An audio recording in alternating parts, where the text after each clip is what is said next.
सभी को सादर अभिवादन। सत्यात प्रकाश एकादश समुल्लास आर्यावर्तीय मत मतांतरों की समीक्षा।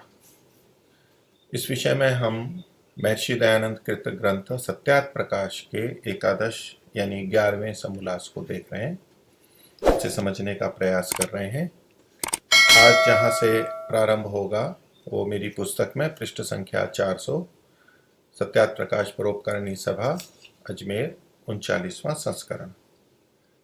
आपके पास जहाँ पर प्रसंग होगा तो कश्यप शब्द की व्याख्या आई थी और आगे गप्पी के घर गप्पी आए बोलो गप्पी जी, गहरे अक्षरों में हो सकता है, इसके पास में है, या तो रथेन वायु वेगेन होगा, ये थोड़ा आगे है, उससे पहले का होगा।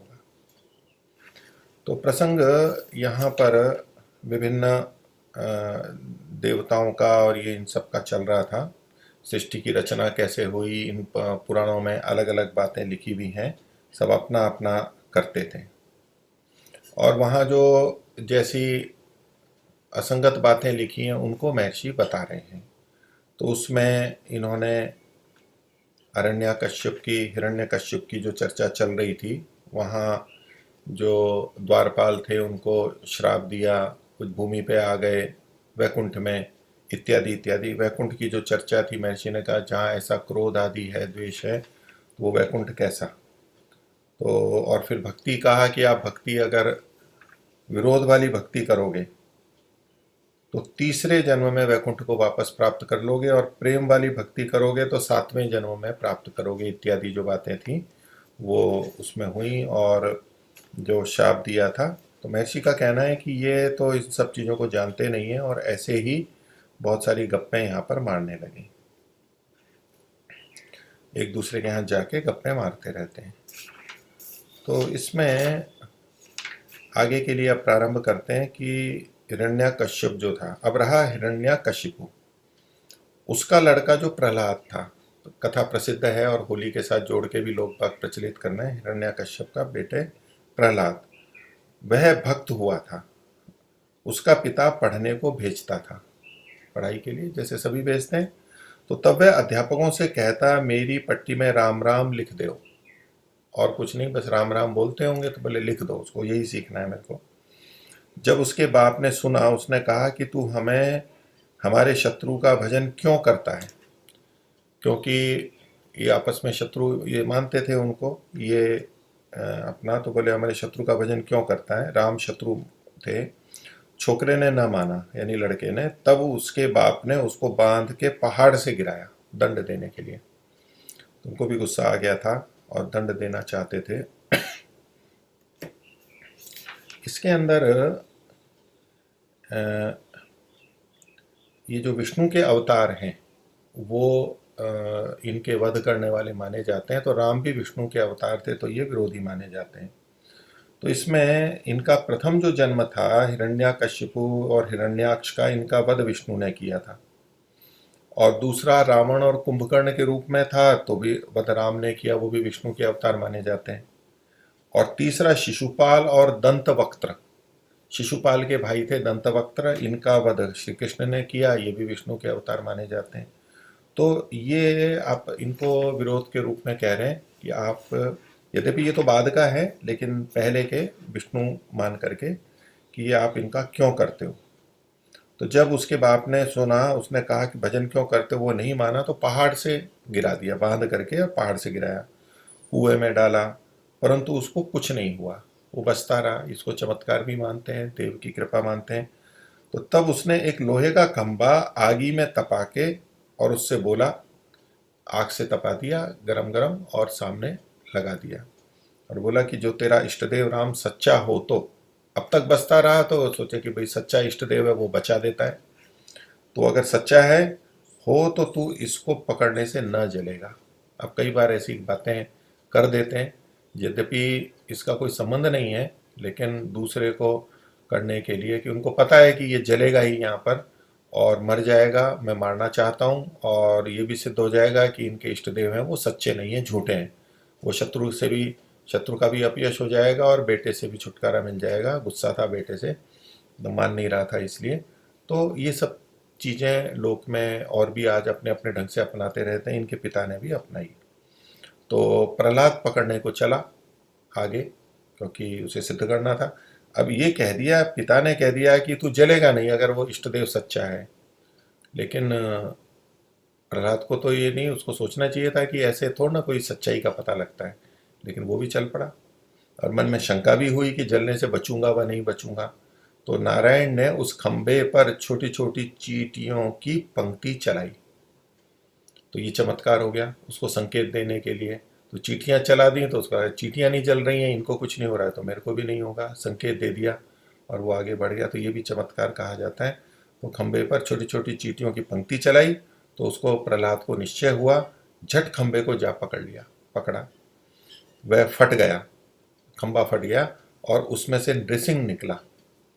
नृसिंह को भी ये अवतार मानते हैं। तो उसके बाघ को पकड़ के चीर मार डाला। तो वो गुस्से में थे, और चूंकि ये बेटे के साथ, भक्त के साथ में गलत व्यवहार कर रहे थे, तो निकला और उसको चीर के मार दिया। और तब प्रहलाद को चाटने लगे, प्रेम से चाटने लगे कि ये भक्त थे उनके। तो प्रहलाद से कहा कि वर मांगो। तो उसने अपने पिता की सदगति होनी मांग ली। पिता से वो भी प्रेम करता था, ये तो भले ही इनका कोई भी व्यवहार है, इनको क्षमा करो और सदगति हो। तो नृसिंह ने वर दिया कि तेरे 21 पुरुषे सदगति को गए। ये एक ही नहीं, 21 पुरुषे, मतलब इतने उससे प्रसन्न थे। और उसने अपने पिता की सदगति मांगी, उस पिता की जो कि उसको प्रहलाद को मारना चाहते थे फिर भी मांगी, इत्यादि जो भी कारण रहे हों। तो प्रसन्न होकर के 21 पुरुषों की सदगति के लिए कह दिया। तो ये कथा साथ में आ रही है। अब इस पे महर्षि दयानंद अपना मंतव्य दे रहे हैं। पीछे कहा था कि गप मारते हैं, गपोड़े हैं, तो कहा देखिए यह भी दूसरे गपोड़े का भाई गपोड़ा है। एक गपोड़ा और दूसरा गपोड़ा, एक एक जैसे भाई, जैसे एक जैसे होते हैं, तो ये गपोड़े का भाई गपोड़ा, यानी उस जैसा ही ये है, ऐसा कहा। गपोड़े का भाई गपोड़ा। किसी भागवत बाँचने व सुनने वाले को पकड़ के ऊपर पहाड़ से गिराओ। क्योंकि ये कथा भागवत में कही जाती है, तो जो बाँचते हैं, बोलते हैं, और सुनने वाले भी भक्त होते हैं, तो बोले उनको पकड़ करके कि अगर ऐसा है, तुम तो भक्त हो, तो तुम्हारे को उनको ऊपर से गिराओ पहाड़ से, तो कोई नहीं बचावे, किंतु चकनाचूर होकर के मर जाएंगे, हड्डी पसली टूट जाएंगी ज़्यादा ऊंचे से कर दें तो प्रहलाद को उसका पिता पढ़ने के लिए भेजता था, क्या बुरा काम किया था। तो वो पढ़ने भेजते थे जैसे सब पिता भेजते हैं, सब माता पिता भेजते हैं। तो महर्षि का कहना है कि ये कोई बुरा काम नहीं था, और वह प्रहलाद ऐसा मूर्ख कि पढ़ना छोड़ वैरागी होना चाहता था। तो प्रहलाद के लिए महर्षि ने यहाँ पर दोष रूप बात कही है कि वो मूर्ख था, कि वो पढ़ता नहीं था, उसको पढ़ना चाहिए था और वैरागी होना चाहता था। ऐसे संस्कार हो जाते हैं, ऐसा प्रारंभ में सुन लेते हैं कि हमें तो वैराग्य को प्राप्त करना है।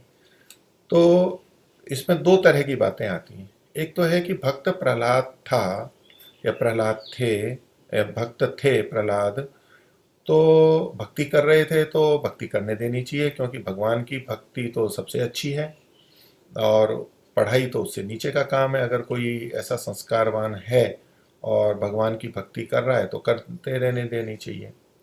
और दूसरी तरफ है कि भक्ति ठीक कर रहे थे, नहीं कर रहे थे, क्या था, लेकिन पढ़ना तो चाहिए था, बच्चे थे, आगे पूरे जीवन के लिए पढ़ाई लिखाई तो करनी है। और पढ़ाई के बिना भक्ति भी गलत हो जाती है, कई बार गलत बातें जुड़ जाती हैं। तो महर्षि का अभिप्राय भक्ति के विरोध में नहीं है ये, कि भक्ति नहीं करनी चाहिए। भक्ति के लिए बहुत लिखा है महर्षि ने, भक्ति के लिए बहुत प्रेरणा की है, किंतु कौन सा काम कब और कितना करना है, ये विवेक भी हमारे को रखना चाहिए। बाल्यावस्था में उस तरह की भक्ति नहीं हो सकती जैसे कि बड़ी अवस्था में या वृद्धावस्था में होती है। एकदम जो छोटे बच्चे हैं उनको तो बातें समझ में भी नहीं आती हैं। हाँ, किसी के संस्कार हैं, ऐसी रुचि है और वो साथ में बैठता है या बैठती है, तो वहाँ तक ठीक है, लेकिन फिर भी उसको पढ़ना तो चाहिए। शिक्षा विद्या ये तो सभी को पढ़नी चाहिए। कई बार हम भक्ति और अध्ययन यानी शिक्षा, इसमें तुलना करने लगते हैं कि दोनों में से कौन सी अच्छी है। तो प्राय करके भक्ति को ही अच्छा माना जाता है कि बहुत से शास्त्रों को पढ़ लिया लेकिन भक्ति नहीं है तो क्या लाभ है। लेकिन भक्ति है और भले ही विद्वान नहीं है, शास्त्र नहीं पढ़े, तो भी अच्छा है। एक सामान्य दृष्टि और मान्यता हमारी बनी हुई है। तो उससे हम जब यहाँ देखते हैं तो लगता है कि ये प्रहलाद के लिए ऐसा कैसे लिख दिया महर्षि ने, भक्ति तो अच्छी चीज़ है, लेकिन ये बच्चा था, छोटे थे ये, और इनको पढ़ाई करनी चाहिए थी। उस रूप में पिता का कोई दोष नहीं था, जो भी उस समय पढ़ाई होती थी उन्होंने अच्छी जगह भेजा होगा, राजा थे, अच्छे गुरु के पास, गुरुकुल में जहाँ भी भेजा होगा, तो वो पढ़ना चाहिए उस समय में, ये सभी बच्चों के लिए। तो इस समय एक ये भी संकेत मिलता है, एक सिद्धांत महर्षि का पता लगता है, दृष्टिकोण पता लगता है कि दोनों चीज़ें आवश्यक है। भक्ति का निषेध नहीं है, भक्ति की जगह अच्छी भक्ति भी करें, लेकिन ज्ञान आदि गुणों को भी हमें बढ़ाना चाहिए, समझ बढ़ानी चाहिए। और विशेष रूप से महर्षि इस पे इसलिए जोर देते हैं क्योंकि धर्म और अध्यात्म के नाम पर बहुत अधिक अश्रद्धा को श्रद्धा मान लिया जाता है, अंधविश्वास रहता है, बहुत ठगी होती है, अथवा तो अज्ञान में व्यक्ति पड़ा रहता है, मूर्खता में पड़ा रहता है, उसको पता ही नहीं लगता और उलझ जाता है, दुखी होता है। इसलिए ये रास्ता, अध्यात्म का रास्ता, धर्म का रास्ता, मार्ग, हम ठीक से चल पड़े, उसमें उलझन ना आए और हम सही और गलत का भेद कर सकें और सही निर्णय लेके अपने को वास्तव में उस मार्ग पर चला सकें। इसके लिए अध्ययन, स्वाध्याय ये बहुत आवश्यक है। स्वाध्याय के लिए भाषा भी आवश्यक है, वो सब हमें सीखनी चाहिए। जीवन की बहुत सारी शिक्षाएं, लौकिक व्यवहार के लिए भी बहुत कुछ सीखना होता है। हर चीज अध्यात्म या धर्म के लिए नहीं होती है। अपना जीवन अच्छा रहे उसके लिए भी बहुत सारी शिक्षा आवश्यक है, क्योंकि यदि जीवन ठीक नहीं है तो धर्म और अध्यात्म के मार्ग में भी बाधा आती है। तो वो परोक्ष साधन है और उसको हमें, उसको भी रखना चाहिए, उसके लिए भी उचित शिक्षा हमारे को लेनी चाहिए, उसके लिए प्रयत्न लगाना चाहिए। वो मुक्ति में इस तरह से बाधक नहीं माना जाता, वो सहायक होता है, क्योंकि जीवन हमारा उससे ठीक होता है, समय हमें मिलता है, अनुकूलता रहती है, तो हम अच्छी चीज़ें कर पाते हैं। तो इसलिए महर्षि ने ये यहाँ पर लिखा होगा कि प्रहलाद तो मूर्ख था कि पढ़ना छोड़ के वैरागी होना चाहता था। ये वैरागी शब्द भी जो वैरागी के नाम से ऐसे ही घूमते रहते हैं, उस दृष्टि से है, क्योंकि छोटे बच्चे को, बहुत छोटे बच्चे को तो वैराग्य का पता भी नहीं होता, वैराग्य होता क्या है। और सच्चा वैराग्य हो तो कोई आपत्ति नहीं है, लेकिन ऐसे ही जो वैरागी की तरह वेश बना के घूमते रहते हैं, बस खाते हैं, करते हैं, बस कहते हैं हम साधना कर रहे हैं, जप कर रहे हैं, ऐसे ही अपना जीवन बिताते रहते हैं, उनके लिए है कि आपको शिक्षा या स्वाध्याय भी करना चाहिए। इसलिए अष्टांग योग में हमारे नियमों के अंदर शौच, संतोष, तप, स्वाध्याय, स्वाध्याय का भी उल्लेख किया। मोक्ष शास्त्रों का अध्ययन भी उसमें आवश्यक माना गया है साधना के लिए, मुक्ति प्राप्ति के लिए। इसलिए बच्चे को वो योग्यता होनी चाहिए और बड़ों को भी वो सब पढ़ना, अध्ययन करना चाहिए। तो आगे देखिए कि जब उसने देखा कि वो कीड़ी थी तो जलते हुए खंबे से कीड़ी और प्रहलाद न जलना, ये जो पीछे की घटना थी, महर्षि कह रहे हैं कि इस बात को जो सच्ची माने, कहे कि नहीं ये तो वास्तव में थी, और चमत्कार मानता है, तो उसको भी खंबे के साथ लगा देना चाहिए, यानी गर्म खंबे के साथ। देखो वो जाएगा या नहीं जाएगा, तो उसको संदेह हो जाएगा। और जो यह न जले तो जानो वह भी न जला होगा। और नृसिंह भी क्यों न जला, वो उसके अंदर से निकल कर के आए, वो भी शरीरधारी थे, वो क्यों नहीं जले। तो ये जो सारी बातें हैं, तो महर्षि इसके पीछे कहते हैं कि जो प्रमाणों से निर्णय करते हैं उसमें सृष्टि क्रम के अनुकूल हो वो धर्म है या सत्य है, सृष्टि क्रम के विपरीत है वो धर्म नहीं है, सत्य नहीं है। एक सामान्य जो बात महर्षि ने कही उसी को यहाँ भी लागू कर रहे हैं कि अग्नि का धर्म जलाना है, और हमारा शरीर ऐसा है कि तीव्र अग्नि में वो जलेगा और दर्द होगा, घाव बनेगा, ये सब चीज़ें होने वाली हैं। तो ये सबको होगी, तो विशेष कारण हमने कुछ ऐसा प्रतिरोधी चीज लगा ली है तो भले ही बचेगा, नहीं तो सामान्य रूप से ये बचेगा नहीं, ये तो होना ही है। तो हमें सदा ये ध्यान रखना है कि सृष्टि क्रम और विज्ञान, इसके विपरीत कोई बात कोई बता रहा है तो हमें उसको स्वीकार नहीं करना है, वो बुद्धि और तर्क युक्ति को भी हमें साथ में रखना चाहिए। आगे कहते हैं प्रथम तीसरे जन्म में वैकुंठ में आने का वर सनकादि का था। पहली बात ये कह रहे हैं कि वैकुंठ में आने के लिए का जो सनकादि ने दिया था, क्योंकि इन्होंने फिर जब श्राप दे दिया तो इन्होंने उनकी अर्चना की, उन्होंने विनय की, क्षमा मांगी की, तो उन्होंने कहा कि आपको 3 जन्म के बाद आप आ सकते हो, यदि विरोध से आप उनकी उपासना करोगे या तो भक्ति करोगे। तो कहते हैं कि तीसरे जन्म में वैकुंठ में आने का वर सनकादि का था, सनकादि ऋषियों ने दिया था, पीछे जो हम पढ़ चुके हैं। तो क्या उसको तुम्हारा नारायण भूल गया था?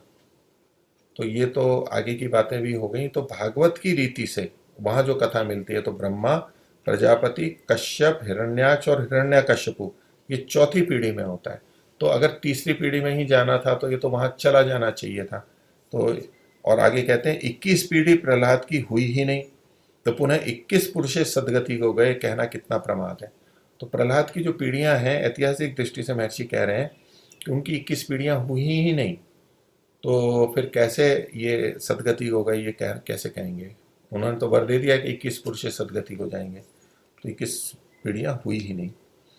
और वे भी हिरण्याक्ष हिरण्याकश्यपु, ये जोड़ा हो गया दो। फिर रावण और कुंभकर्ण, जो कि वो दो थे वहां पर, द्वारपाल जो थे, जय और विजय, तो वो दो साथ साथ हैं। तो हिरण्याक्ष और हिरण्याकश्यपु, इधर रावण और कुंभकर्ण, और पुनः शिशुपाल और दंतवक्त्र उत्पन्न हुए। तो नृसिंह का वर कहाँ उड़ गया? तो उन्होंने तो वर दे दिया था तो कि इनकी सदगति होनी चाहिए, तो फिर ये सब क्यों हुआ? आगे कहते हैं ऐसी प्रमाद की बातें प्रमादी करते सुनते मानते हैं, विद्वान नहीं। तो ऐसी बातें प्रमादी लोग ही तो करते हैं, और जो सुनने वाले हैं वो भी प्रमादी हैं, क्योंकि उनको भी जागरूक रहना चाहिए। जागरूक हैं, अप्रमादी हैं, तो ऐसी कथा करेंगे ही नहीं, लोगों को बताएंगे नहीं। और जो सुन रहे हैं वो भी प्रमादी हैं, बस सुन रहे हैं ऐसे ही। नहीं तो जागरूक व्यक्ति कहेगा नहीं, ये तो बात आप सृष्टि क्रम के विरुद्ध कह रहे हैं, ये तो ठीक नहीं है, और मानेगा भी नहीं। तो प्रमादी करते सुनते और मानते हैं, विद्वान नहीं। विद्वान न तो ऐसी कथा करते हैं, बातें करते हैं, न उसे सुनते हैं और न मानते हैं। तो सुनना मतलब मेरे लिए हितकारी होगा इसलिए, लेकिन विद्वान को यदि दूसरों का खंडन करना है, उनको बताना है लोगों को कि भाई ये कथाएं गलत हैं, तब तो वो पढ़ेगा ही उसको। जैसे महर्षि ने पढ़ा और हमारे को बता रहे हैं, तो वो कथा तो पढ़ी, लेकिन मानने के लिए ये सुनने योग्य है और हमारे को अपनाने योग्य है, इस रूप में नहीं पढ़ा था, इस रूप में नहीं सुना। आगे और इसी तरह ये जो बात कर रहे हैं, तो अब ये जो कथा आ रही है, महर्षि ने भी उसका उल्लेख किया, तो इसका ये मतलब है कि महर्षि प्रमादी थे तो ये कथा कर रहे हैं, इस तरह की बातें कर रहे हैं। महर्षि तो उसके निषेध के लिए कर रहे हैं, इसलिए ये महर्षि का प्रमाद नहीं कहलाएगा। वो तो इसको जागरूकता से बता रहे हैं हमारे को, और हम भी इसको सुन रहे हैं, पढ़ रहे हैं, तो ये हमारा प्रमाद नहीं कहलाएगा, ये तो अच्छी बात है। आगे अब और एक कथा बता रहे हैं कि पूतना और अक्रूर जी के विषय में देखो। तो पूतना तो राक्षसी, और अक्रूर जी ये नाम है व्यक्ति का। तो इन सब के बारे में जो कथा मिलती है उसकी विवेचना आगे महर्षि कर रहे हैं। तो ये भागवत के दो छोटे छोटे अंश दिए गए हैं। रथेन वायु वेगेन, वो प्रसंग है घोड़े का, वह भी कथा में आएगा। वो कितना तेज चला कि उसके रथ से, कि वायु वेग से जो गया, मतलब बहुत तेज, वायु वेग अधिक तेज माना जाता है। और दूसरा है जगाम गोकुलम प्रति, गोकुल के प्रति पहुंचते हैं, पहुंचे। तो गोकुल जो है ये श्री कृष्ण से संबंधित, तो ये वृंदावन वाला बात, मथुरा से वृंदावन की जो बात है उस प्रसंग में ये कथन है। तो अक्रूर जी कंस के भेजने से वायु के समान दौड़ने वाले घोड़ों के रथ में बैठ के सूर्योदय से चले और 4 मील गोकुल में सूर्यास्त समय पहुंचे। तो ये मथुरा की बात है, मथुरा से गोकुल, तो ये इनकी दूरी 4 मील होगी, लगभग 4 मील होगी। तो अक्रूर जी को तो कंस ने भेजा था वहां पर, बलराम और श्री कृष्ण को लाने के लिए भेजा था। तो वो कैसे घोड़े थे कि जो वायु के समान दौड़ने वाले थे, वायु वेगे ना जो वहां लिखा हुआ है, उन घोड़ों के रथ में बैठ के गए और सूर्योदय से चले, सुबह सुबह चले, और सूर्यास्त के समय वहां पर पहुंचे। इतना लंबा कैसे समय लगा? इतना तीव्र है ये, केवल 4 मील की दूरी है, लेकिन इतना समय लगा दिया वहां पर, और प्रशंसा कर रहे हैं कि ये ऐसे हैं।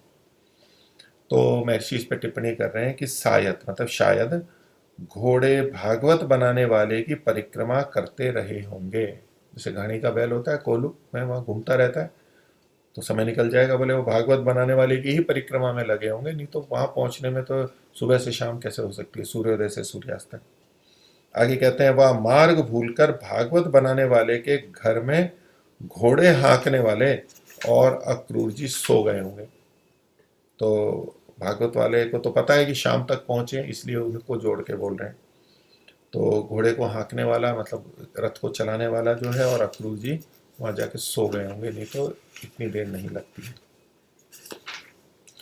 इसमें इसको हम दूसरा भी, वहाँ का भी, भागवत का भी कथा से एक प्रमाण से ये खंडित होता है कि वासुदेव जब श्री कृष्ण के जन्म होने पर कंस की जेल से, कारागर से उस बच्चे को लेकर के वहाँ गए थे, तो वहाँ गए, अपने बच्चे को गए लेके गए और यशोदा की कन्या को लेकर के आए, गोकुल जा कर के आए। तो वो रात को ही गए और रात को ही वापस आए। फिर कहते हैं बारिश भी आ रही थी, बाढ़ भी आ रही थी, और पता नहीं जो जो भी बाधाएं थी। पैदल गए, रात को गए और रात को ही आ गए। और ये इतने वेग वाले घोड़ों को, रथ को लेके सुबह चले और शाम तक पहुंचे। तो ये उसमें भी असंगति है, इतना दूर नहीं था। मान लो कोई कहे कि जी दूर था, लेकिन ये दो घटनाएं लिखी हुई हैं, तो इतना ऐसे दूर तो नहीं था। ये तो अक्रूर जी की कथा हुई। आगे कहते हैं पूतना का, कि पूतना का शरीर 6 कोस चौड़ा था। तो कोस जो होता है 2 मील का कोस माना जाता है। तो इसमें ये कोस 6 कोस चौड़ा और बहुत सा लंबा लिखा हुआ है, बहुत बड़ी बात संख्या लिखी। मथुरा और गोकुल के बीच में उसको मारकर श्री कृष्ण ने डाल दिया था। श्री कृष्ण ने पूतना का वध किया था, मारा था। तो अगर इतना बड़ा था तो महर्षि कह रहे हैं कि जो ऐसा होता तो मथुरा और गोकुल दोनों दबकर इस पोप जी का घर भी दब गया होता, क्योंकि उनकी दूरी इतनी नहीं है। और वो गिरी होती तो इनको सबको दबा दिया होता, घरों को, और बहुत मोटी होगी, जो भी जैसा भी रूप होगा। तो इसलिए ये असंगत घटनाएं कही गई हैं। और एक घटना बताते हैं वहाँ की, कि ये अजामेल की कथा ऊट पटांग लिखी है। तो अजामिल मिलता है, यहाँ मेल लिखा हुआ है, तो उच्चारण में भेद हो सकता है, अजामेल या अजामिल मिल होगा। क्या ऊट पटांग है कि उसने नारद के कहने से अपने लड़के का नाम नारायण रख दिया था। तो अब नारायण तो विशेष नाम हो गया, तो बेटा, तो अब जब वो मरने वाला था तो मरते समय अपने पुत्र को पुकारा, परेशान हो रहा होगा, बेटे को कहा नारायण नारायण पुकारा। तो बीच में नारायण कूद पड़े, यानी भगवान नारायण कूद पड़े। तो मतलब वो आ गए, उस उनके दर्शन हो गए। तो इससे ये कहना ये चाहते हैं कि नारायण नाम लेने मात्र से वो आ जाते हैं और भक्त को दर्शन दे देते हैं इत्यादि। तो महर्षि पूछते हैं, क्या नारायण उसके अंतःकरण के भाव को नहीं जानते थे? कि बेटे ने नारायण शब्द बोला है, तो नारायण शब्द से वो अपने बेटे को बुला रहा है। पिता ने नारायण शब्द बोला, वो नारायण बेटे का नाम, तो वो बेटे को बुला रहा है या आपको बुला रहा है, भगवान को, नारायण को बुला रहा है? ये उनको पता नहीं लगा था, मन की बात। तो अंतःकरण के भाव को नहीं जानते थे कि वह अपने पुत्र को पुकारता है, मुझको नहीं। ये पता होता तो बीच में नहीं आना चाहिए था, बेटा आता। जो ऐसा ही नाम महात्म्य है, तो आजकल भी नारायण के स्मरण करने वालों के दुख छुड़ाने को क्यों नहीं आते? तो कथा तो ऐसे ही कही की जाती है कि अजामिल के दुखों के निवारण के लिए, उसके लिए उसने पुकारा, तो उसकी सहायता के लिए आए। तो बोले आज भी तो नारायण नारायण पुकारते हैं। व्यक्तियों के भी नाम है, बेटे पिता वगैरह मनुष्यों के, और वैसे भी लोग नारायण नारायण नारायण बोलते रहते हैं। तो अगर नारायण से ऐसा बोलने से ऐसा होता कि स्मरण करने वालों को दुख छुड़ाने को वो छूटते, तो वो अब क्यों नहीं आ जाते? यदि ये बात सच्ची है, सच्ची हो, तो कैदी लोग नारायण नारायण करके क्यों नहीं छूट जाते? वो छुड़ाने के लिए आता है, दुखों को छुड़ाने के लिए। तो जेल में है, वहां भी दुख है, तो उसको छुड़ा देते वो, अगर ऐसा है तो। ऐसा होता नहीं है, अर्थात ये केवल नारायण शब्द बोलने से ये सब नहीं होता। और उन्होंने जो वहां कथाओं में लिखा है वो गप है, गपोड़ा है। अगली बात ले रहे हैं, ऐसा ही ज्योतिष शास्त्र से विरुद्ध सुमेरु का परिमाण लिखा है। तो ज्योतिष शास्त्र मतलब जो एक भूगोल होता है, अंतरिक्ष का ज्ञान होता है, पृथ्वी का ज्ञान है, कितनी लंबी चौड़ी है इत्यादि, वो शास्त्र, उसके विरुद्ध सुमेरु का परिमाण लिखा हुआ है। सुमेरु माना जाता है पर्वत। तो बोलते हैं प्रियव्रत के रथ के चक्र की लीक से समुद्र हुए। समुद्र हुए मतलब ये समुद्र जो बने हैं ये कैसे बने? तो प्रियव्रत का जो रथ था उसका चक्र चला, मतलब चक्का चला, रथ का जो पहिया था। तो सामान्य रथ चलता है तो लीक पड़ जाती है, मिट्टी होती है तो थोड़ा धंस जाता है, गड्ढा हो जाता है। तो बोले रथ चला था और उसकी लीक से मतलब पहिए के दबने से जो हुआ, ये समुद्र जो है वो उसके पहिए से दबने से बने हुए हैं। ये तो गड्ढा कैसे होता है, ये इनका उत्तर है कि उसके पहिए से हो गए, लीक से हो गए, चक्र की लीक से समुद्र हुए। आगे कहते हैं 49 कोटि योजन पृथ्वी है। पृथ्वी का जो परिधि बताइए, ये 49 कोटि योजन बताइए। इसको 50 कहते हैं वहां पर, वैसे श्लोक में दिया हुआ है। तो 50 करोड़ योजन, एक योजन का मतलब 8 किलोमीटर माना जाता है। एक योजन मतलब 8 किलोमीटर। तो अब उस दृष्टि से देखेंगे तो 50 करोड़ योजन, और 50 करोड़ को अगर हम योजन है ये 50 करोड़, इसको 8 से गुना करेंगे तो 400 करोड़ किलोमीटर आएगा। 400 किलोमीटर, 50 का 8 गुना कर देंगे तो 400 करोड़ किलोमीटर क्षेत्रफल आएगा। इसका क्षेत्रफल नहीं, इसकी परिधि आएगी। तो आज जो विज्ञान से सिद्ध है, तो पृथ्वी की परिधि तो लगभग 4000 किलोमीटर है, 4000 से थोड़ी सी ज़्यादा है। लेकिन यहाँ देखिए कितनी ज़्यादा आ रही है, बहुत ज़्यादा आ रही है। तो ये जो गणना है वो ठीक नहीं है। तो 49 कोटि योजन पृथ्वी है इत्यादि मिथ्या बातों का भागवत में कुछ पारावार नहीं है, कोई और छोर नहीं है और कोई कमी नहीं है। इतना अधिक झूठ है, गप हैं इतने डाले हुए हैं जो कि प्रकृति और सामान्य जो देखा जाता है उससे विपरीत पड़ते हैं। और आगे बात कहते हैं कि ये भागवत बोबदेव का बनाया हुआ है। बोबदेव, अब वैसे तो सभी पुराणों को इन्होंने व्यास जी का मान लिया है, व्यास जी ने बनाया ऐसा, लेकिन वास्तव में व्यास जी ने नहीं बनाया, जैसा महर्षि पहले बता चुके हैं। तो ये बोबदेव ने बनाया है, जिसके भाई जयदेव ने गीत गोविंद बनाया। उनके भाई थे जयदेव, पुस्तक है गीत गोविंद। तो उसने देखो ये श्लोक अपने बनाए हिमाद्री में लिखे हैं, कि हिमाद्री नाम का ग्रंथ है, उसमें उन्होंने ये श्लोक लिखे हैं। क्या लिखा उसमें कि श्रीमद् भागवत मैंने बनाया है, इस बात को वहाँ स्वीकार करते हैं। उस लेख के 3 पत्र हमारे पास थे, यानी स्वामी दयानंद जी के पास थे, हस्तलेख होंगे पुराने। उनमें से एक पत्र खो गया है। उस पत्र में श्लोकों का जो आशय था, उस आशय के हमने 2 श्लोक बना के नीचे रखे। तो एक कागज था वो तो खो गया, तो लेकिन महर्षि को भाव पता था, उसका श्लोक बना के यहाँ नीचे जो 2 श्लोक हैं वो दिए हैं। जिसको देखना हो वह हिमाद्री ग्रंथ में देख ले, वहाँ जो मूल श्लोक हैं उनको वहाँ देख सकते हैं। ये श्लोक दे रखे हैं, इनका कोई विशेष हमारी दृष्टि से अर्थ नहीं है। हिमाद्रे सचिवस्यार्थे सूचना क्रियते अधुना। ये क्या प्रसंग क्या है कि उसके सचिव थे हिमाद्री के, तो उसने कहा कि ये जो आपने भागवत लिखा है इसका सार सार मेरे को बताओ। उस संदर्भ में हिमाद्रे सचिवस्यार्थे सूचना क्रियते अधुना स्कंधा अध्याय कथा नाम च यत प्रमाणम समासत है। तो स्कंद अध्याय और कथाएं जो है वो संक्षेप से लिखी। श्रीमद् भागवतम नाम पुराणम च मयेरितम। तो श्रीमद् भागवत नाम का जो पुराण है मेरे द्वारा बनाया गया है। विदुषा बोबदेवेन श्री कृष्ण से यशोन्वितम। तो जिसमें श्री कृष्ण का यश था, ऐसे पुस्तक को बनाया, और ये बोबदेव ने, विद्वान बोबदेव ने बनाया, ये वहां पर उल्लेख मिलता है। तो आगे कहते हैं इसी प्रकार के नष्ट पत्र में श्लोक थे, अर्थात राजा के सचिव हिमाद्री ने, हाँ ये सचिव का नाम हिमाद्री है, वही समझेंगे। राजा के सचिव हिमाद्री ने बोबदेव पंडित से कहा, क्योंकि इन्होंने भागवत बनाई थी बहुत बड़ी, कि मुझको तुम्हारे बनाए श्रीमद् भागवत के संपूर्ण सुनने का अवकाश नहीं है, समय नहीं है, अवसर नहीं है, इसलिए तुम संक्षेप से श्लोकबद्ध सूची पत्र बनाओ, थोड़ा थोड़ी सी चीजें लिख दो, जिसको देख के मैं श्रीमद् भागवत की कथा को संक्षेप से जान लूं। सो नीचे लिखा हुआ सूची पत्र उस बोबदेव ने बनाया। उसमें से उस नष्ट पत्र में 10 श्लोक खो गए हैं। पत्र खो गया तो श्लोक खो गए। 11वें श्लोक से लिखते हैं, ये नीचे लिखे श्लोक सब बोबदेव के बनाए हैं, वे श्लोक हैं। ये आगे कुछ 11 से लेकर के 15-16 तक के कुछ ये श्लोक दिए हुए हैं। इसमें बीच में एक श्लोक छूटा हुआ भी है, हमारे दूसरे संस्करणों में मिलता है, मूल ग्रंथ से देखने पे मिलता है। ये 14 के बाद का, 14 और 15 के बीच का एक श्लोक छूटता है यहाँ पर। संख्या में कुछ भेद है, लेकिन जो लिखा है वो इसमें संक्षेप से सूची पत्र है। तो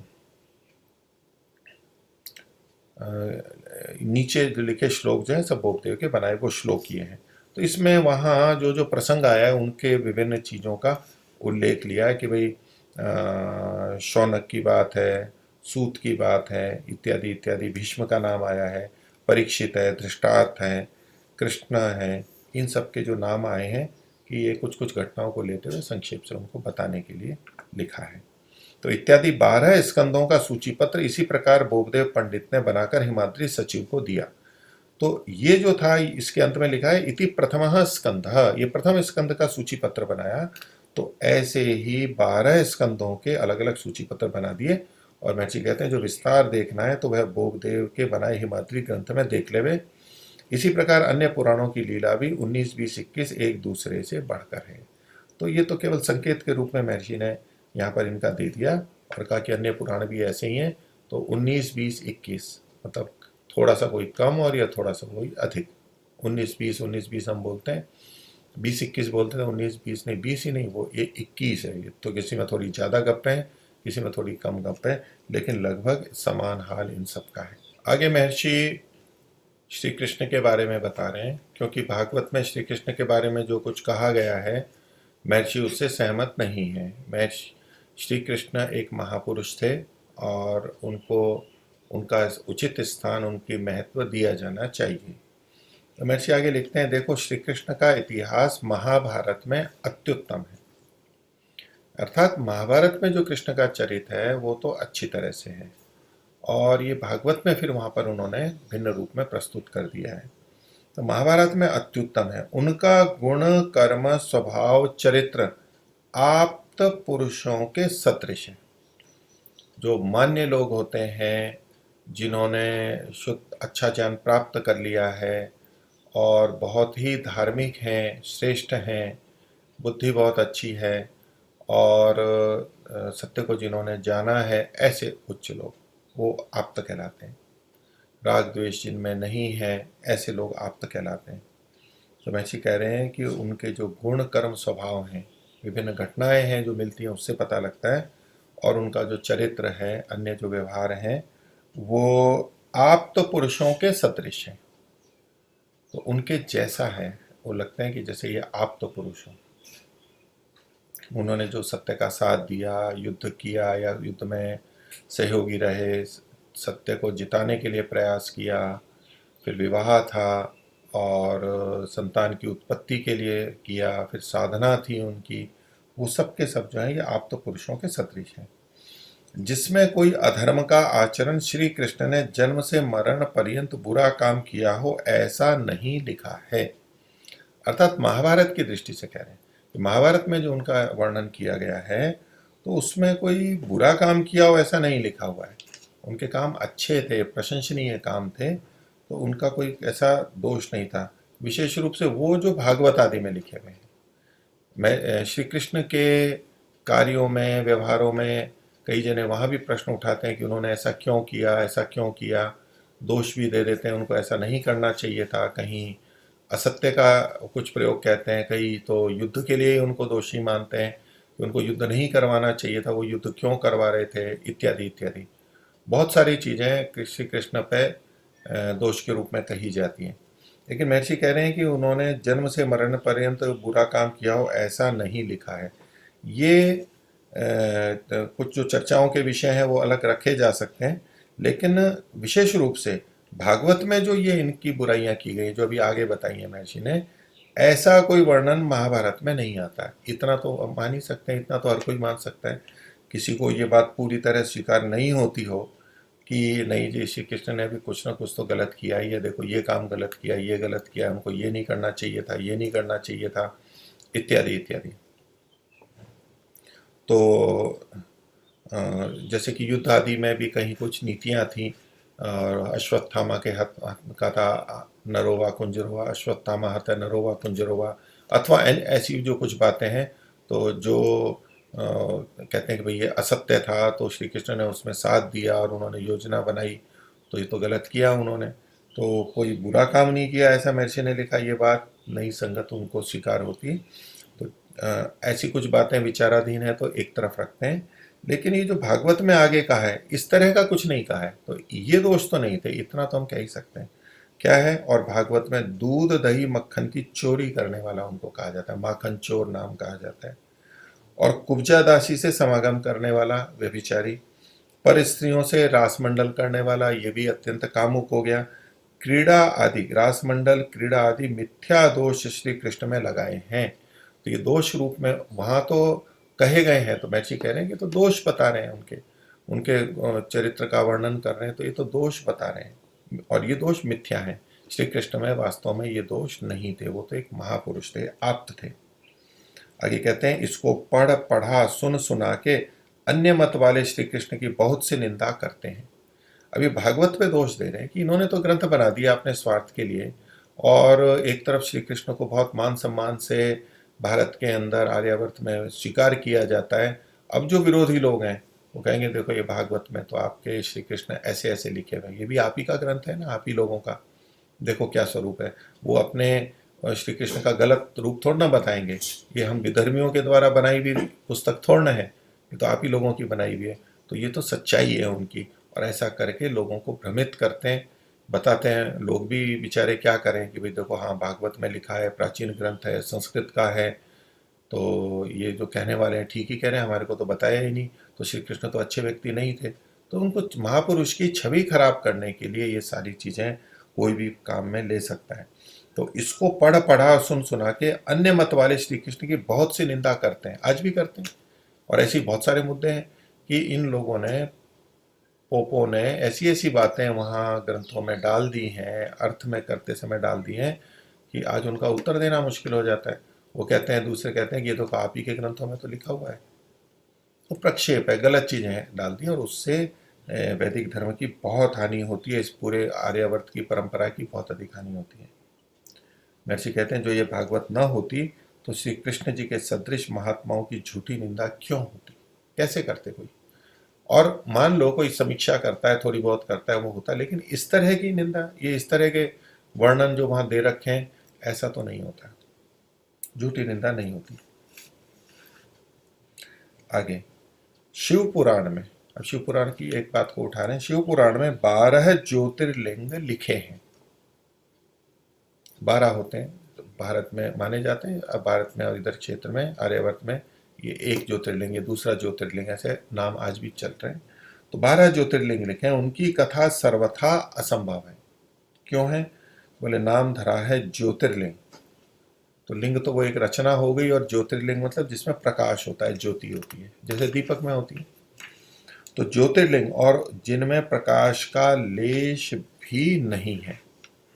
थोड़ा तो हो, दिन में नहीं दिखता हो कोई बात नहीं, रात को तो दिखे, लेकिन रात्रि को बिना दीप किए लिंग भी अंधेरे में नहीं दिखते हैं, अर्थात कुछ भी प्रकाश नहीं है। सूर्य के प्रकाश में कई चीजें नहीं दिख पाती है, लेकिन रात को तो दिखनी चाहिए थी अंधेरे में, तो कोई ज्योति नहीं है उनमें। ये सब लीला पोप जी की है। तो वास्तव में ज्योति वाले लिंग है ही नहीं, नाम ही ज्योतिर्लिंग गलत किया हुआ है। आगे प्रश्न कहते हैं, करते हैं कि जब वेद पढ़ने का सामर्थ्य नहीं रहा लोगों का, सामान्य जनता का, तो तब स्मृति यानी स्मृति ग्रंथ आए। जब स्मृति के पढ़ने की बुद्धि नहीं रही, उसको भी लोग नहीं पढ़ पा रहे थे, सामर्थ्य नहीं थी, तब शास्त्र आए, तो जैसे दर्शन शास्त्र माने जाते हैं। जब शास्त्र पढ़ने का सामर्थ्य न रहा, तब पुराण बनाए। ये पुराण तो तब बनाए, यानी पुराणों की महत्ता बता रहे हैं कि क्यों आवश्यकता पड़ी। तो वेद नहीं पढ़ सकते थे लोग, स्मृति को भी नहीं सामर्थ्य रही पढ़ने की, शास्त्र नहीं पढ़ सकते, तो इसलिए पुराण बना दिए। तब पुराण बनाए, और बनाए केवल स्त्री श्रोत्रों के लिए, क्योंकि इनको वेद पढ़ने सुनने का अधिकार नहीं है। तो लेकिन दिखने में तो ये अच्छा लग रहा है ना, कि देखो जिनको अधिकार नहीं था स्त्री और शूद्रों को वेद पढ़ने का, लेकिन फिर भी उनके लिए वेद की बातें इन ग्रंथों में दी गई, यानी अच्छा किया गया। कुछ तो मिलेगा, उस रूप में नहीं है तो चलो इसी रूप में सही। तो लेकिन ये गलत बात है, क्योंकि वेद में तो इनके स्त्री और शूद्रों के वेद पढ़ने का मना नहीं है। स्त्रियां भी पढ़ सकती हैं, कोई भी बच्चा पढ़ सकता है, जो योग्य है वो सब पढ़ सकते हैं।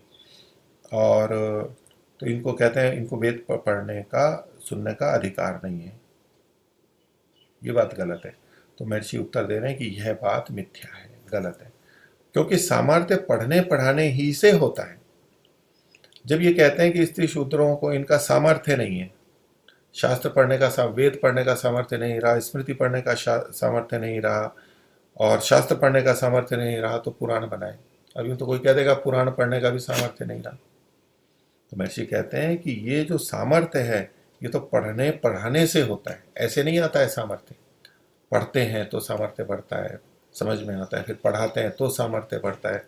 तो सामर्थ्य तो पढ़ने पढ़ाने से आता है। आप ये मत बोलो कि वेद पढ़ने का सामर्थ्य नहीं रहा। और ऐसा कह करके ये इसको भी आगे बढ़ाना चाहते हैं कि ठीक है, पहले वेद थे लेकिन आज तो वेद पढ़ने का सामर्थ्य नहीं है, हमारे पूर्वजों को ही सामर्थ्य नहीं रहा तो हम कहाँ से पढ़ेंगे। वेद से दूर ले जाते हैं क्योंकि वेद में सच्ची बातें हैं। तो ये अपने अन्य ग्रंथों को स्थापित करने के लिए इस तरह की बातें करते हैं। तो महर्षि कह रहे हैं नहीं, सामर्थ्य तो पढ़ने और पढ़ाने से आता है। अर्थात महर्षि कहना चाहते हैं आज भी हम वेद पढ़ सकते हैं, हम पढ़ेंगे पढ़ाएंगे तो उससे हमारा सामर्थ्य बढ़ेगा, चीज़ें समझ में आएंगी। भले ही परंपरा लुप्त हो गई है लेकिन अब अभी भी यदि हम पढ़ पढ़ा रहे हैं तो सामर्थ्य तो उत्पन्न हो जाएगा।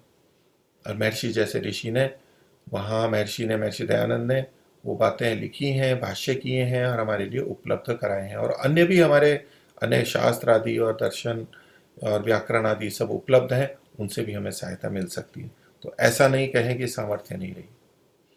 हाँ, ये इनके विस्तार ग्रंथ हैं, स्मृति हो गई, दर्शन शास्त्र हो गए, ये उन्हीं बातों को और खोलते हैं और उनके अनुकूल कहने का प्रयास करते हैं।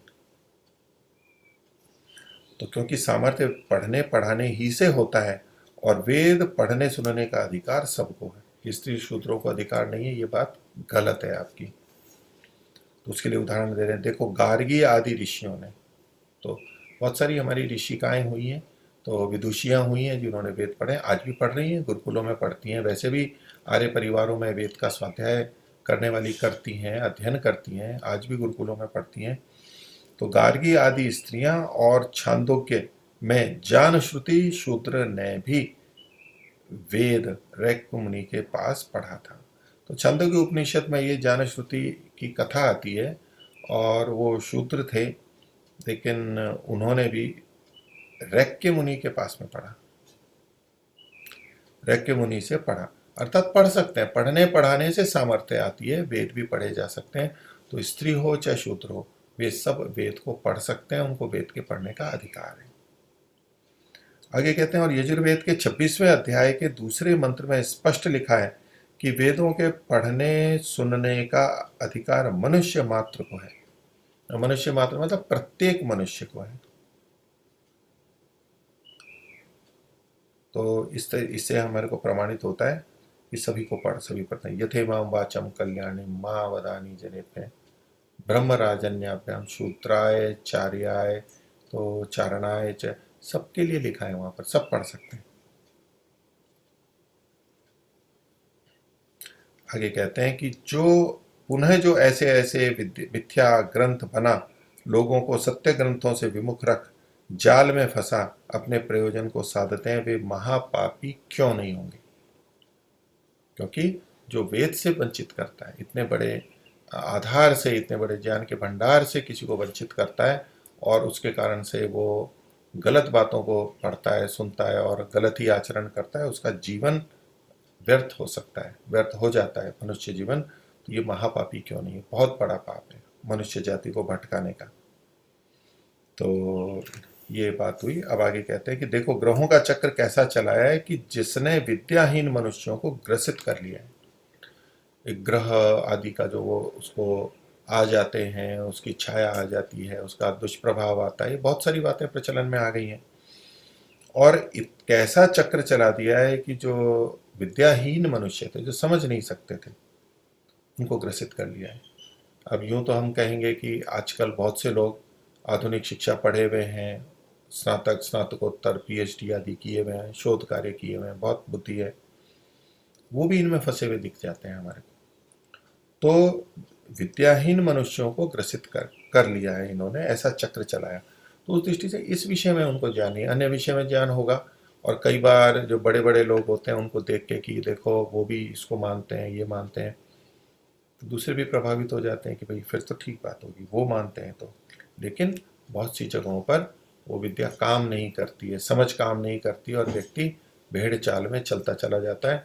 और कुछ अच्छा करना, भविष्य को जानना, कष्ट निवारण, ये ऐसी बातें होती हैं कि बहुत परोक्ष होने से व्यक्ति विश्वास कर लेता है और दूसरों को बताता तक भी नहीं है। तो ये कैसे ग्रसित किया, ये कुछ मंत्रों के छोटे छोटे भाग यहाँ पर महर्षि ने दिए हैं कि कैसे इनको यहाँ इन मंत्रों से सिद्ध कर लेते हैं। आकृष्णेन रजसा, ये यजुर्वेद का है, तो इसको सूर्य का मंत्र मान लिया। इमं देवा असपत्नन सुबध्वम, इसको चंद्रलोक का मान लिया। अग्निर्मूर्धा दिवः ककुत्पति ही, इससे अग्नि को मान लिया। उद्बुद्ध स्वाग्ने, ये अग्नि आ गई, नहीं, अग्निर्मूर्धा कभी दिवः ककुत्पति से मंगल को लिया इन्होंने, और उद्बुद्ध स्वाग्ने इससे बुध को ले लिया। बृहस्पते अतियदयो अतियदर्यो अतियदर्यो, बृहस्पते अतियदर्यो, ये जो मंत्र है इससे बृहस्पति का ग्रहण किया। और शुक्र मंदसः, इससे शुक्र का। शन्नो देवी रविष्टय, इससे शनि का। हम बहुत बोलते हैं शन्नो देवी रविष्टय आपो भवन्तु पीतये, तो इससे शनि ले लिया इन्होंने कुछ शब्द साम्य से। कया नक्षत्र आ भुवदूती, ये जो है इससे राहु और केतु की कंडिका, इसको मान लिया इन्होंने। नहीं, कया नक्षत्र भूवदोती है राहु की, और केतुम कृण्वन्न केतवे, केतुम, ये केतुम शब्द आ रहा है, इसको केतु की कंडिका मान लिया। तो इसका सही अर्थ क्या है वो महर्षि बता रहे हैं। बोले जो आ कृष्णे न रजसा लिखा हुआ है, ये सूर्य और भूमि के आकर्षण को बताता है, आपस में इनका आकर्षण है, खिंचाव है। दूसरा है राजगुण विधायक, राजा के गुण को बताने वाला। ये जो इयम देवा असपत्नम सुवत्वम है, तो राजा कैसा होना चाहिए, राजा के कैसे गुण होने चाहिए, इसको विधायक, उसकी विधि करने वाला, उसको बताने वाला है। तीसरा अग्नि का है, तो जो कि अग्निर्मूर्धा दिवः है, इन्होंने मंगल का लिखा था, पहले माना था। चौथा है यजमान का, तो चौथा है उद्बुद्ध स्वाग्ने प्रतिजाग्रही तुमिष्टापूर्ते संसृजे था मयंच अस्मिन् सदस्ते अध्युत्तरस्मिन् विश्वे देवा यजमानश्च सीदत, यजमान और ये सब लोग बैठे, तो ये चौथा जो है वो यजमान का है। पांचवा विद्वान का है, बृहस्पति अति यदर्यो, तो बृहस्पति तो विद्वान माने जाते हैं, ये विद्वान का है, पांचवा विद्वान का है।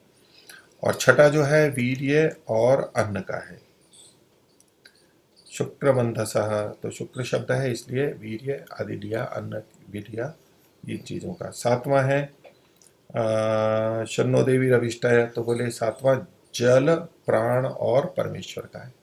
जल के बारे में भी है, आपह आता है, प्राण का भी और परमेश्वर का भी। आठवां जो है कया नक्षत्रा भूवधूति सदा वृद्ध सखा कया सचिष्ठया वृता, तो ये जो आठवां हो गया ये मित्र का वर्णन है, मित्र से संबंधित है।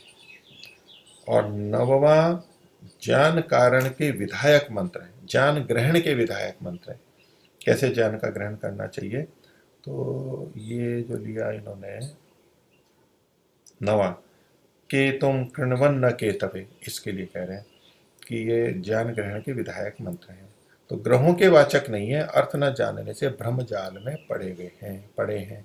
तो महर्षि इनका संकेत कर रहे हैं, ये इन से संबंधित है, आप इसमें मिथ्या भ्रांति में ना आए कि ज्योतिष है और फिर मंत्र है और इस मंत्र से उन ग्रहों को वश में कर लेंगे इत्यादि जो बातें हैं वो ठीक नहीं है। अब प्रश्नकर्ता कहता है कि ग्रहों का फल होता है व नहीं, क्योंकि फल की दृष्टि से देखा जाता है वो चाहे शुभ फल है या अशुभ फल है, लेकिन फल कुछ होता है, यानी उसका परिणाम प्रभाव कुछ होता है या नहीं। तो उत्तर लिखते हैं महर्षि जी कि जैसा पोप लीला का है वैसा तो नहीं है, ये लोग जैसा बोलते हैं ऐसा तो नहीं है, लेकिन महर्षि इसका मतलब है कि इनके प्रभाव, फल को यानी प्रभाव को मना नहीं कर रहे हैं, कैसे है वो आगे बता रहे हैं। किंतु जैसा सूर्य चंद्रमा की किरण द्वारा उष्णता शीतता अथवा ऋतुवत काल चक्र के संबंध काल मात्र से अपनी प्रकृति के अनुकूल प्रतिकूल सुख दुख के निमित्त होते हैं, तो ये कारण तो बनते हैं सुख दुख के। कैसे कारण बनते हैं, तो चाहे सूर्य हो चाहे चंद्रमा हो, अपनी उनकी किरणें हैं। सूर्य और चंद्र में क्रमशः उष्णता और शीतता है, फिर विभिन्न ऋतुओं के साथ इनका संबंध है। तो इससे सबकी जिनकी अपनी अपनी प्रकृति होती है शरीर की, वो किसी को कोई चीज़ अनुकूल होती है, किसी को प्रतिकूल होती है, किसी को गर्मी प्रतिकूल होती है, सर्दी अनुकूल होती है, किसी को गर्मी अनुकूल हो जाती है, सर्दी प्रतिकूल होती है। तो इसके कारण से सुख दुख के ये निमित्त होते हैं। परंतु जो पोप लीला वाले कहते हैं, पोप लीला वाले अपनी तरफ से बोलते हैं, क्या कहते हैं, सुनो महाराज सेठ जी यजमानो, तुम्हारे आज 8वां चंद्र सूर्य आदि क्रूर ग्रह में आए हैं। वो बना के रखते हैं और उसमें अलग अलग ग्रह कौन कहाँ है। तो बोले ये जो फला फला 8वां चंद्र सूर्य आदि है वो क्रूर घर में आए हुए हैं और 2.5 वर्ष का शनिश्चर पग में आया है। 2.5 साल तक शनिश्चर चलता रहेगा और इससे तुमको बड़ा विघ्न होगा। डरा देते हैं, धमका देते हैं, डरा देते हैं। घर द्वार छुड़ाकर परदेश में घुमावेगा, सब ये छूट जाएगा। परंतु जो तुम ग्रहों का दान जप पाठ पूजा कराओगे तो दुख से बच जाओगे। अब ये अपनों ने अपना अपना धंधा चला दिया, दान जप आदि जो करना है। तो इनसे कहना चाहिए, यानी पोपों से कहना चाहिए कि सुनो पोप जी, तुम्हारा और ग्रहों का क्या संबंध है, ग्रह क्या वस्तु है, आपको कैसे पता है कि इससे ऐसा होता है ऐसा होता है और हम ऐसा करेंगे तो ये हो जाएगा, निवृत्ति हो जाएगी। बोले आपका संबंध क्या है उनसे, उन ग्रहों से, ये बताओ। हम भी यहाँ रह रहे हैं धरती पे, आप भी रह रहे हो, आपका उन ग्रहों से ऐसा क्या संबंध है कि आप इसका निवारण कर रहे हो, निवारण की बात कह रहे हो आप, और आप दुख से बचा दोगे। तो यहाँ जब पूजा पाठ करेंगे तो आपका क्या संबंध है, उनको बताओगे कि ताकि आप इन दुखों से छूट जाओगे, हम इन दुखों से छूट जाएं, ऐसा आपके पास क्या है। तो ग्रह क्या वस्तु है, अलग से ग्रह क्या वस्तु है, तो ये सब प्रश्न महर्षि ने किए। तो इसमें पोप जी कहते हैं कि हमारा क्यों महत्व है और ये क्यों मानने चाहिए। तो एक श्लोक दिया, दैवाधीनम जगत सर्वम, ये सारा का सारा जगत तो देवों के अधीन है। और मंत्राधीनश्च देवता, और ये जो सारे देव हैं ये मंत्र के अधीन है। अब ये देखो कैसे पोप लीला चलाते हैं, कहाँ तक पहुँचाते हैं। तो सारा जगत तो देव के अधीन है और सारे देव मंत्रों के अधीन है। ते मंत्रा ब्राह्मणाधीना, और ये जितने ये मंत्र हैं वो ब्राह्मण के अधीन है, यानी हमारे अधीन है। तस्मात् ब्राह्मण दैवतम, इसलिए ब्राह्मण ही देवता है, ब्राह्मण ही सबसे बड़े देवता है, इत्यादि बातें उन्होंने प्रचलित कर दी। तो कहते हैं देखो कैसा प्रमाण है कि देवताओं के अधीन सब जगत, मंत्रों के अधीन सब देवता, और वे मंत्र ब्राह्मणों के अधीन है, अपने तक ले आए। इसलिए ब्राह्मण देवता कहते हैं, क्योंकि चाहें उस देश को मंत्र के बल से बुला प्रसन्न कर काम सिद्धि कराने का हमारा ही अधिकार है। तो देवताओं से संबंध है, ये हम देवता बन गए तो हम, मंत्र हमारे पास में है तो देवताओं को बुला करके उनको प्रसन्न करके और कोई भी कार्य की सिद्धि हम करा सकते हैं, हम हैं माध्यम है। और ऐसा करके वो उनको प्रभावित करते हैं और अपनी जो भी भेंट पूजा है और वो लेकर के जीवन चलाते हैं। जो हम में मंत्र शक्ति न होती तो तुम्हारे से नास्तिक हमको संसार में रहने ही न देते। अब ये पूर्व पक्षी की तरफ से कहा जा रहा है, प्रश्नकर्ता की तरफ से। तो क्या कह रहे हैं, ये ब्राह्मण की तरफ से कहा जा रहा है, जो तथाकथित ब्राह्मण है, सच्चे ब्राह्मण ये नहीं बोलेंगे कि ये हमारा, देखिए हम में अगर मंत्र शक्ति नहीं होती तो तुम्हारे से नास्तिक हमारे को संसार में रहने ही नहीं देते। आप ऐसी आलोचना करते, हमारे को भगा देते, हमारे को मार देते, तो ये बात को सिद्ध करता है कि हमारे में मंत्र शक्ति है। अब जो सत्यवादी है, ठीक मानने वाला है, विवेकी है, वो बोल रहे हैं सत्यवादी, जो चोर डाकू कुकर्मी लोग हैं वे भी तुम्हारे देवताओं के अधीन होंगे। जब ये कहा ना दैवाधीनम जगत सर्वम, तो सारा जगत देव के अधीन है। ये चोर लुटे भी बलात्कारी भी आपके अधीन होंगे। देवता ही उनसे दुष्ट काम कराते होंगे क्योंकि वो अपने आप तो कर नहीं सकते, देवताओं के अधीन है वो। जो वैसा है तो तुम्हारे देवता और राक्षसों में कुछ भेद ना रहेगा। अगर ऐसे ही वही करवाते हैं सारा, उनका वो सब उनके अधीन है और वही करवाते हैं, तो फिर तो ये राक्षस जैसे हो गए। जो तुम्हारे अधीन मंत्र हैं उनसे तुम चाहो सो करा सकते हो। उन मंत्रों से देवताओं को वश कर राजाओं के कोष उठवा कर अपने घर में भरकर बैठ के आनंद क्यों नहीं भोग लेते हो। इतनी ही अगर आपकी शक्ति है मंत्रों की तो आप कुछ भी कर सकते हो। देवताओं को वश में कर लो, देवता आपके वश में, और उनसे राजाओं के कोष उठवा लो। बड़े बड़े हैं, आज के हैं तो बैंकों के पैसे रुपए और कर लें, रिजर्व बैंक में रखे हुए हैं, जो भी स्वर्ण आदि हैं और हैं वो सब निकलवा लो। कोई भी आप अपना प्रमाण पत्र कोई सरकारी कार्यालय में रखा है वहाँ से निकलवा लो और कुछ भी परिवर्तन करके कर लो। तो ये जो सारी चीज़ें अगर ऐसा है तो आप कुछ भी कर सकते हो फिर। और वो सारा धन लेके आराम से क्यों बैठते हो, क्यों नहीं बैठ जाते? घर घर में शनिश्चर आदि के तेल आदि का छायादान लेने को मारे मारे क्यों फिरते हो? वो पात्र लेके चलते हैं, शनिश्चर की मूर्ति रहती है, बर्तन रहता है और उसमें सरसों का तेल डालते रहते हैं, डलवाते रहते हैं और थोड़ा पैसा वैसा भी मिलता है। तेल को इकट्ठा करते हैं, बस ये उनकी आजीविका होगी, चाहे खा पी करके काम में लें या तो बेच के पैसा लेके काम में लें। तो ये सब क्यों करते हैं? अगर आपके पास है, मंत्र है, मंत्र में बल है, तो देवाधीन है, तो ये सारा सामान लेके कुछ और अपने घर को पुष्ट करो। और फिर इधर उधर क्यों मारे मारे फिर रहे हो? और जिसको तुम कुबेर मानते हो उसको वश में करके चाहे जितना धन लिया करो। तो कुबेर भी एक देवता है जो कि धन के देवता माने जाते हैं। आपके पास तो मंत्र है और देव जो है आपके अधीन है, तो उसको वश में करके आप जितना भी धन चाहे ले सकते हो, ले लो। बेचारे गरीबों को क्यों लूटते हो? या आप जो छोटे छोटे लोग हैं बेचारे गरीब, आप तो उनको लूटने में लगे हो, उनको ठगने में लगे हो, उन अनपढ़ लोगों को या तो कम जानने वालों को ठगने में लगे हो। आपका अगर बल है तो सीधा कुबेर से ले लो ना, इनको क्यों कर रहे हो परेशान? बल्कि इनको तो आप कुछ देना है तो दे दो, और अब से आपकी मान्यता होगी, आपकी आप में शक्ति है और आप कुबेर से लेकर के दे सकते हैं। तो इन गरीबों को आप क्यों लूटते हो? ये महर्षि ने कहा था कि ये लोग गरीब को लूटते हैं। और इससे पता लगता है कि इनके मंत्र की शक्ति नहीं है, देवता इनके मंत्रों के अधीन नहीं है। इसलिए जिसको जो उचित लगता है पुरुषार्थ करना वो करे, इन देवताओं के अधीन ना रहे। तो इस प्रकार इन्होंने इनका खंडन किया। आज का विषय हम इतना ही रखते हैं और आगे देखेंगे। सभी को सादर नमस्ते। ओम शांति।